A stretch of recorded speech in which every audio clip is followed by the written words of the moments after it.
வணக்கம். Welcome to mom's kitchen Banu. இன்றைக்கி டேஸ்ட்டான சத்தான மஷ்ரூம் கேப்சிகம் பொரியல் எப்படி செய்கிறதுன்னு தாங்க பார்க்க போகிறோம். வாங்க வீடியோக்குள்ளே போகலாம். வீடியோக்குள்ளே போகிறதுக்கு முன்னாடி நம்ம மாம்ஸ் கிச்சன் பானு சேனலை சப்ஸ்கிரைப் பண்ணுங்கள். மறக்காமல் பெல் பட்டன் கிளிக் பண்ணுங்கள். வாங்க வீடியோக்குள்ளே போகலாம். இப்போ மஷ்ரூம் நல்லா கழுவி கட் பண்ணி எடுத்து வச்சுக்கலாங்க. மஷ்ரூம் மேலே மண்ணாக இருக்கும், அதெல்லாம் நல்லா பைப்பில் நல்லா கழுவிட்டு கட் பண்ணி எடுத்துக்கலாம். அதே மாதிரி கேப்சிகமும் கழுவி கட் பண்ணி எடுத்துக்கலாம். இப்போ ஆயில் ஒரு 3 ஸ்பூன் ஊற்றிக்கலாம். ஆனியன் ஒரு மீடியம் சைஸ் வெங்காயம் ஒரு 2 எடுத்து பொடியாக கட் பண்ணி வச்சுக்கிட்டோம். வெங்காயத்தை நல்லா கலக்கி விடலாம்.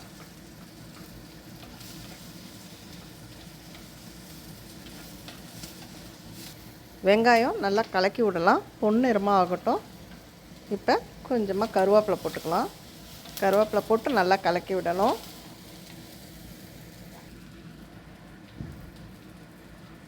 ஒரு 1/2 ஸ்பூன் இஞ்சி பூண்டு பேஸ்ட் போட்டுட்டோம். இந்த பச்சை வாசனை போகிற வரைக்கும் நல்லா கலக்கி விடலாம்.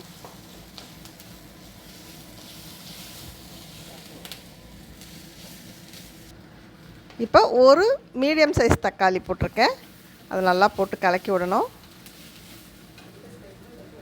இப்போ இந்த வெங்காயம் தக்காளி வதங்கிறதுக்கு கொஞ்சமாக உப்பு போட்டு கலக்கி விடலாம்.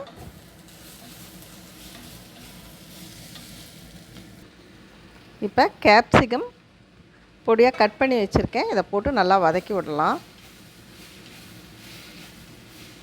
கேப்சிகம் நல்லா எண்ணெயிலேயே வதங்கட்டும். இப்போ மஷ்ரூம் நல்லா கழுவி வச்சுருக்கோம், அதை போட்டுக்கலாம். கட் பண்ணி நல்லா கழுவி கட் பண்ணி வச்சுருக்கேன். இப்போ அதை போட்டு நல்லா கலக்கி விடலாம்.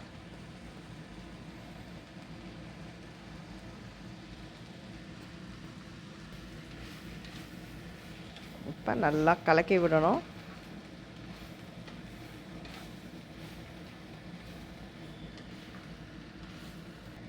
½ ஸ்பூன் மஞ்சத்தூள்.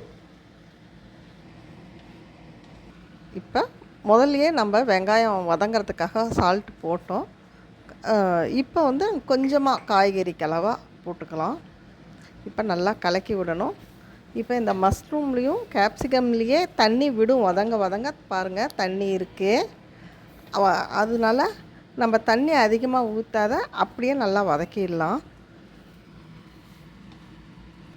இப்போ மிளகாத்தூள் ஒரு ஸ்பூன் அளவுக்கு போட்டுக்கிறேங்க. நான் வந்து கேப்சிகமே கொஞ்சம் காரமாக இருக்கும், அதனால நாங்கள் கொஞ்சம் காரம் கம்மியாக சாப்பிடுவோம், அதனால நான் போட்டிருக்கேன். உங்களுக்கு காரத்துக்கு தகுந்த மாதிரி போட்டுக்கோங்க.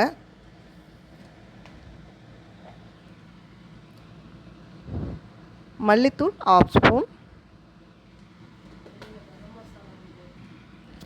கரம் மசாலா ஒரு ½ ஸ்பூன்.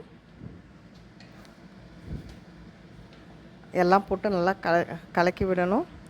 எங்கள் வீட்டில் இருக்க மிளகாத்தூள் கொஞ்சம் காரம் அதிகமாக இருக்கும், அதனால நான் காரம் கம்மியாக போட்டிருக்கேன். நீங்கள் வந்து வீட்டில் காரத்துக்கு தகுந்த மாதிரி போட்டுக்கோங்க மிளகாத்தூள். இப்போ நல்லா கலக்கி விடணும். இந்த எண்ணெயிலேயே நல்லா வதங்கட்டும். பாருங்கள், நான் வதங்க நல்லா தண்ணி விட்டுருக்குது. பாருங்கள், நல்லா தண்ணி விட்டுருக்குது.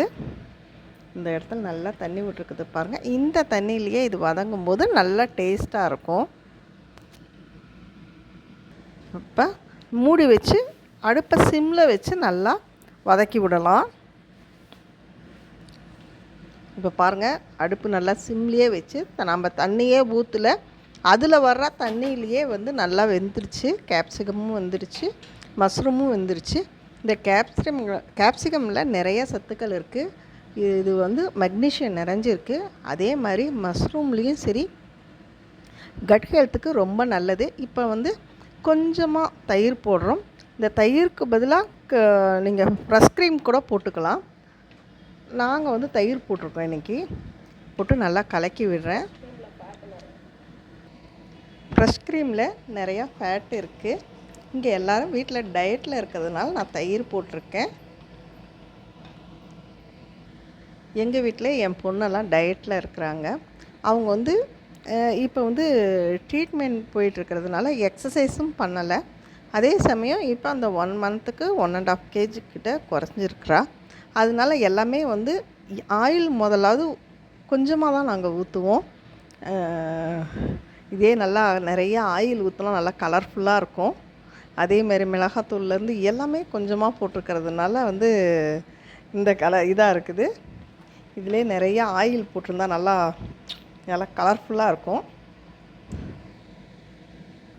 வெயிட் லாஸ் பண்ணுறவங்க எல்லாருமே டெய்லி 2 காய்கறிகள் எடுத்துக்கோங்கன்னு சொல்கிறாங்க டாக்டர்ஸ் எல்லாமே. ஒரு காய்கறி வந்து கலர்ஃபுல்லாக இருக்கிற காய்கறியை எடுத்துக்கோங்க. இப்போ கேரட்டு, பீட்ரூட்டு, இந்த கேப்சிகம் இந்த மாதிரி கலர்ஃபுல்லாக இருக்கிற காய்கறிகள் எடுத்துக்கோங்கிறாங்க. ஒரு காய்கறி வந்து நாட்டு காய்கறி எடுத்துக்கோங்க அப்படின்னு சொல்கிறாங்க. இந்த மஷ்ரூம் கேப்சிகமில் நிறைய சத்துக்கள் இருக்குதுங்க. அதனால தான். இப்போ லாஸ்ட்டாக கொத்தமல்லி நல்லா அப்படியே மேலாப்பில் தூவி விட்டுக்கலாங்க.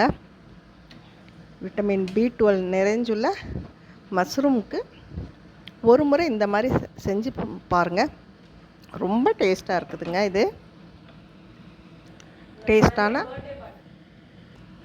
டேஸ்டான மஷ்ரூம் கேப்சிகம் கிரேவி ரெடி ஆகிடுச்சிங்க. மறக்காமல் வீட்டில் ட்ரை பண்ணி பாருங்கள். இது மண்ணில் இதில் சட்டியில் செய்கிறதுனால பாருங்கள், நம்ம அடுப்பு ஆஃப் பண்ணிட்டோம் இருந்தாலும் கொதிக்குது பாருங்கள். அதில் இருக்க ஹீட்னாலேயே. இதுதான் மண் பாத்திரத்தில் சமைச்சா இந்த மாதிரி தான். அடுப்பு ஆஃப் பண்ணாலும் கொதிச்சிட்ருக்கு பாருங்கள். இதை நல்லா ட்ரை பண்ணி பாருங்கள். ட்ரை பண்ணி பார்த்துட்டு கமெண்ட்ஸில் சொல்லுங்கள். நம்ம சேனலை சப்ஸ்கிரைப் பண்ணுங்கள். தேங்க்யூ. தேங்க்ஸ் ஃபார் வாட்சிங்.